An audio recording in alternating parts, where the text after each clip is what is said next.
All right, questions. Kolby Will said Saturday you guys are mostly holding CJ and Javante out on contact stuff this spring. Just what do they get? What can you do with them during spring, and how do you make that balance? I guess.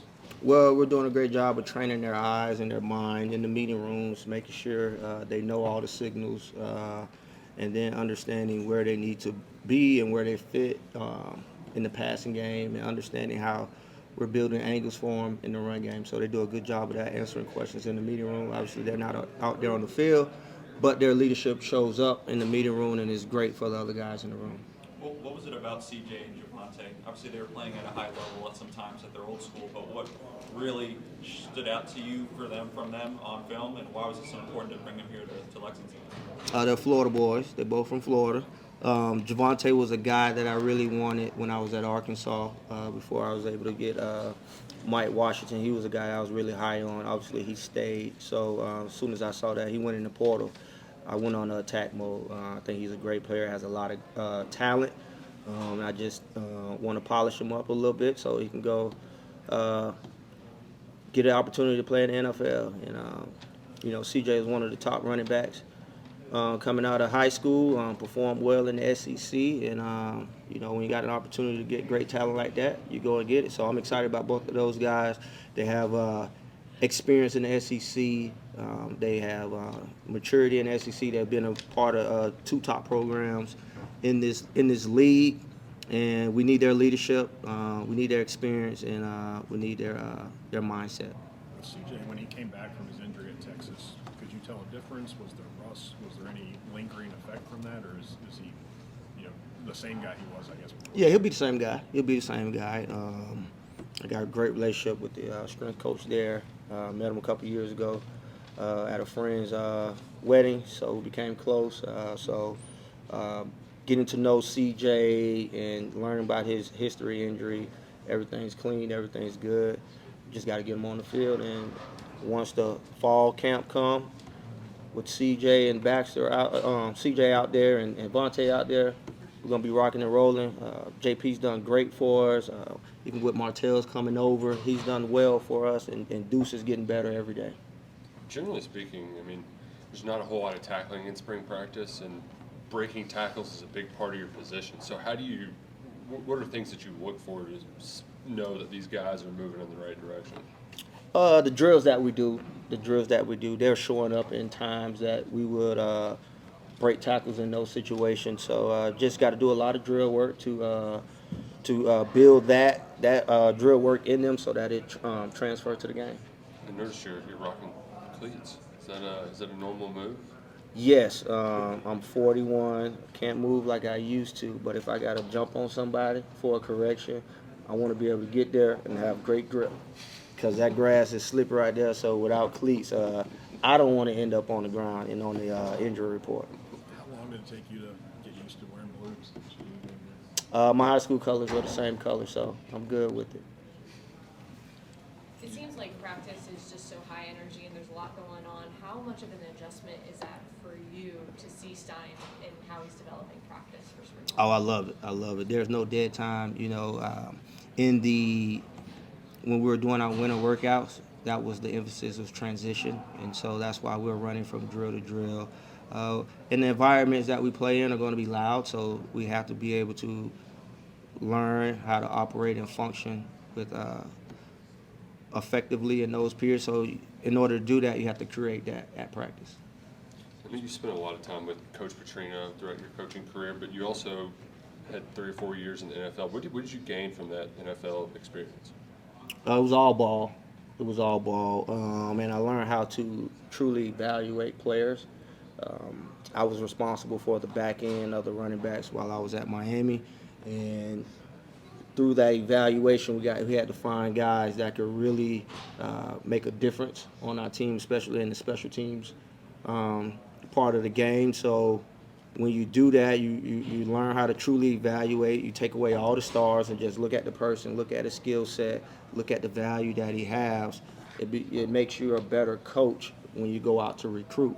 And then I became a better teacher in my years at Miami, because I was able to understand defense more, and I was able to understand how to truly design a run game plan and understand what blocks you want to feature versus versus that defense, or what are the best blocks we are best at as an O-line.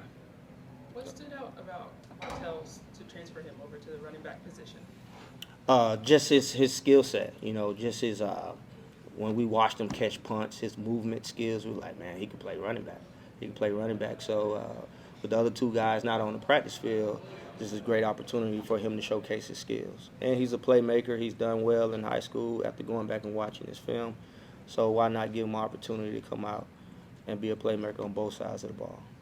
And you guys expect this to continue through fall camp, even with guys coming back and during games? Yes, sir.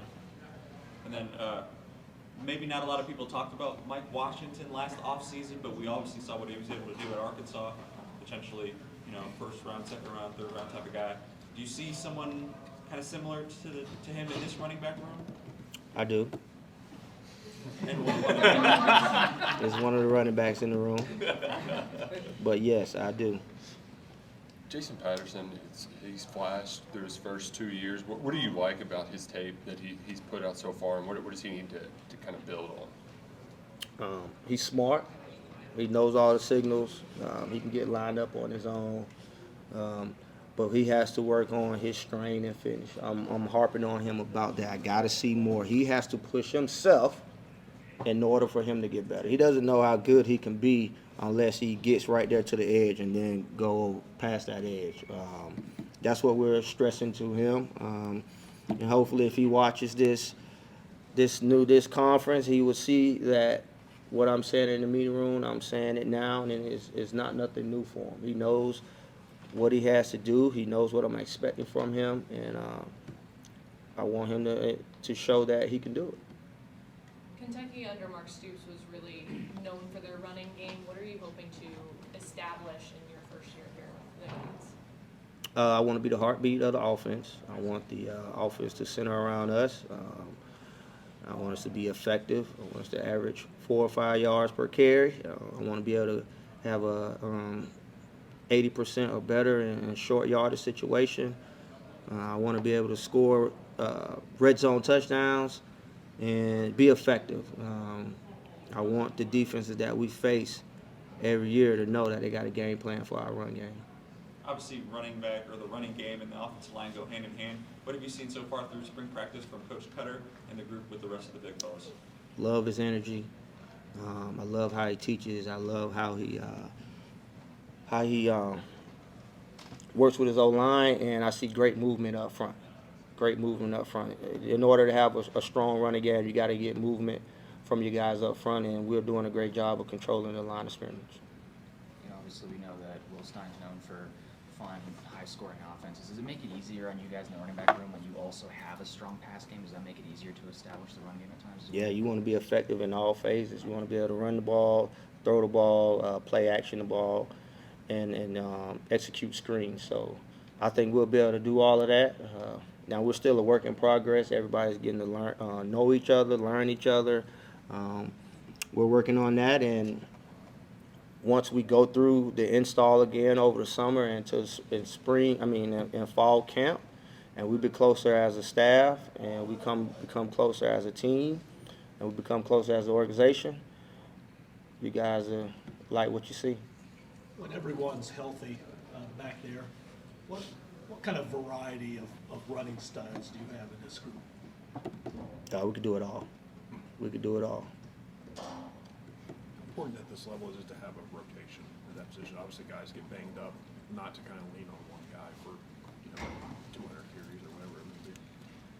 Or do you want to have a guy that you have a true bell cow running back up there?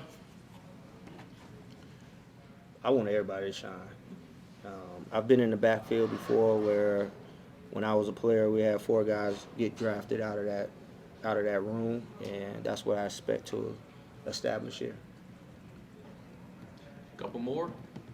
Anyone else? Everybody good? All right. All right, thank you.